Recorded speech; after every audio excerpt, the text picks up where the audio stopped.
안녕하세요. 안전한 투자로 편안한 노후 준비 중경투 TV입니다. 네, 8월 1일 8월 첫째 날 화요일입니다. 무더운 여름 폭염 속에서 우리 중경투 가약들 건강 잘 챙기시고요. 8월 첫 시작이 되었는데 비트코인 7월 리플 호재로 31,000달러 고점 찍고 하락 이후 8일째 횡보 중입니다. 29,000달러 초반에서 거의 변동이 없고 매도자나 매수자 모두 8월 3일 애플어닝의 시장 방향성 나온 다음 움직임 가져가려고 준비 중이고요. 2021년 불장 이후 최근까지 살아남은 투자자들 고수가 많기 때문에 시장 제대로 된 시그널 나오기 전까지는 섣불리 움직이지 않는 모습입니다. 8.3 이후 상승을 하던 내리던 간에 모든 방향성에서 수익을 볼 수 있다 생각을 하는 거죠. 앞으로 미국 증시나 글로벌 경제 큰 그림은 여전히 7월 마지막 금리 인상했고 6개월 뒤 금리 인하 예상을 하니까 8월, 9월, 10월, 3개월 뒤 9월 말 10월부터 경기지표 악화에 시장 영향받을 가능성이 크다는 전망이 대세적입니다. 8월 횡보하다가 9월 알트 먼저 빠지고 10월에는 비트코인도 같이 하락하는 하락이 나오는 거죠. 보통 금리 인하할 때 나스닥 하락 시작을 하는데 올해 상승량도 시장 예상보다 3개월은 빠르게 움직이는 모습입니다. 올해 3월이 연중 금리 인상 마지막 시그널 나오고 나스닥 비트코인 상승 전망이 강했었지만 1월 미국 빅테크 실적 상승하면서부터 3월이 아니라 1월부터 나스닥 코인이 먼저 폭등하기 시작을 했고요. 3개월 이상 빠르게 예상보다 움직이고 있다는 거죠. 비트코인 이더리움 횡보 지속하고 리플 도지코인 에이다도 횡보 중입니다. 애플어닝 담담하게 기다리고 있는 미국 증시도 이번 주 첫 장 개장을 했는데 거의 횡보로 큰 변화 없고 침착하게 애플어닝 기다리는 중이죠. 베론스 언론사에서도 애플 실적 발표가 미국 증시에 영향을 많이 준다 기사가 나왔는데 한국 삼성전자 폴드5도 인플레이션으로 상승해 출시 가격이 200만원이 넘어간다고 합니다. 애플도 아이폰 15 신제품 올해 9월 출시할 때 가격 인상할 것이다 인상설이 나오고 있고요. 삼성전자에서 가격 인상하면 애플도 키맞춤할 가능성이 매우 높아서 거의 확실시되죠. 기업 제품의 가격 인상은 주가에 긍정적이기도 하지만 밸런스에서 고금리 고인플레이션으로 인해서 싼 제품 찾는 소비자들은 더욱 증가했다고 합니다. 물가는 올라도 임금 상승률은 물가 상승보다 적기 때문에 실질 임금은 감소를 하는 거죠. 미국 소비 살아나고 경제는 골디락스지만 개인들 생활은 코로나 이전보다 더욱 팍팍해졌습니다. 8월 3일 애플어닝에서 매출은 전분기보다 감소할 것으로 예상하는데 관건은 7월 발표된 테슬라 넷플릭스하고 마찬가지로 마진율이고요. 애플의 평균적인 마진율 25% 아래로 마진율 내려가며 애플 주가는 200달러 부근에서 조정 가능성은 여전히 존재를 합니다. 애플이 인도 시장 공략에서 확장성 늘린다곤 하지만 인도 역시 개인 소득 높은 국가가 아니기 때문에 마진율 증가에는 오히려 부정적이다 볼 수 있고요. 인도, 중국 개인 GDP 낮은 국가들은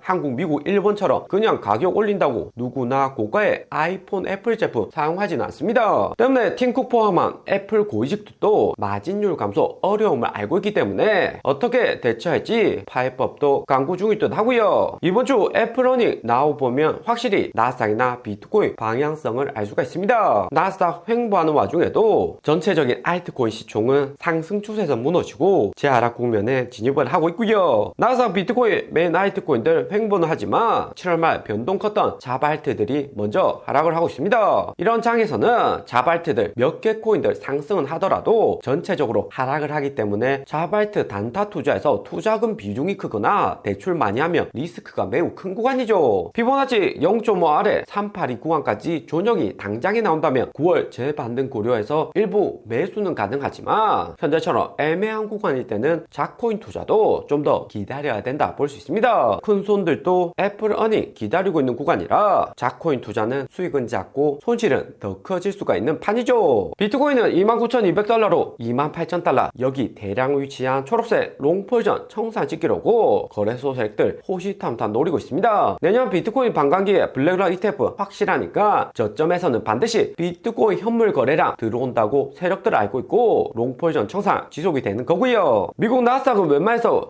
골디락스로 하락 안 올 것이라는 것을 알고 있기 때문에 코인 하락의 메인 이유는 선물 시장을 통한 롱 포지션 청산이 대단합니다. 트위터 전문가들 다수가 두 번, 세 번 이렇게 조종이 온 다음 큰 상승을 예상하기 때문에 선물 시장은 오히려 반대로 움직일 가능성이 존재를 하는 거죠. 비트코인 선물 미결제 약정 볼륨은 13빌리언 수준으로 4월, 5월 8빌리언보다 5빌리언은 더 들어온 상태입니다. 2022년 구간과 비슷한 선물 볼륨으로 상승해 있고요. 비트코인 현물도 세력들이 보유를 하지만 나스닥 상승과 ETF 호재로 비트코인 선물 수익이 더 클지 알고 있기 때문에 선물 비중이 증가했다 볼 수 있습니다. 그리고 선물 옵션 파생 상품에서 이렇게 비중 늘어난 것은 고래들 활동이 증가했기 때문이고요. 여기 빨간색 구간 고래들 선물 투자 비중이 확실히 반등이 온다는 것을 알 수가 있습니다. 올해 1월 나스닥 대세 상승 시작, 3월 실리콘밸리 파산, 이럴 때도 고래들 선물 비중은 증가를 했고요. 각각에는 5월 고래들 현물 매도 물량 대량 증가로 선물 투자 비중도 크게 상승을 했었습니다. 고래 선물 투자 비중이 이렇게 증가했다는 것은 비트코인 가격이 내리든 오르든 간에 변동성 크게 나오는 구간으로 고래들 선물 베팅을 늘린다는 것을 알 수가 있고요. 거기에 이번 고래 선물 볼륨은 작년부터 해서 가장 높게 증가해 있는 상태입니다. 고래 볼륨 증가한 구간이 블랙락 ETF보다는 7월 14일 리플 부분 승소 지점이고요. 코인에게 부정적이었던 2020년 리스크가 하나둘씩 정리되고 고래들도 앞으로 시장은 긍정적이다 생각을 합니다. 나스닥 큰 상승 나오는데 고래들이 하락 베팅하는 경우는 최근 상당히 적을 것이다 예상이 되고요. 그리고 메인 뉴스 보면 코인베이스 CEO 암스트롱은 SEC가 6월 코인베이스 재소하기 전 비트코인 제외한 모든 암호화폐 거래를 중단할 것을 요청했다 폭로 발언을 했습니다. 6월 SEC 총공세로 대부분 메인 알트코인들 증권 보류하고 동시에 바이낸스, 코인베이스도 SEC가 소송을 걸었고요. SEC가 비트코인 제외한 모든 알트코인 증권으로 본다는 판단인데 기존에 1920년 만들어진 증권법으로 보았을 때는 비트코인 말고 조작 가능한 알트코인은 증권이고 SEC가 거래 중단을 요청할 수 있다는 논리입니다. 권력 남용과 오판도 존재한다는 거고요. 가장 정확하게 토레스 판사 하위 테스트나 리플 3년간 움직임 보고 7월 14일 리플 부분 승소로 손들어준 것이 코인 시장에게도 희망적이다 볼 수 있습니다. 토레스 판사 리플의 부분 승소 이전에는 SEC가 말하는 코인 방향성이 맞을 것이다 시장은 예상은 했지만 이제는 비트코인뿐만 아니라 일부 관리가 잘 된 코인도 자산으로 인정하는 시장 분위기가 점점 형성이 되고 있고요. SEC 판단이 이제는 100% 아니라는 것을 시장도 확실히 알게 되었습니다. 때문에 암스트롱 코인베이스 CEO 발언으로 주가는 플러스 4% 상승을 했고요. 6월 16일 블랙락 ETF 호재로 비트코인하고 함께 코인베이스 주가 함께 반등을 했고 코인베이스 주식은 50달러에서 110달러까지 비트코인보다 2배 더 넘게 상승을 했습니다. 블랙락 ETF부터 아크인베스트, 바네크, 발키리 ETF 등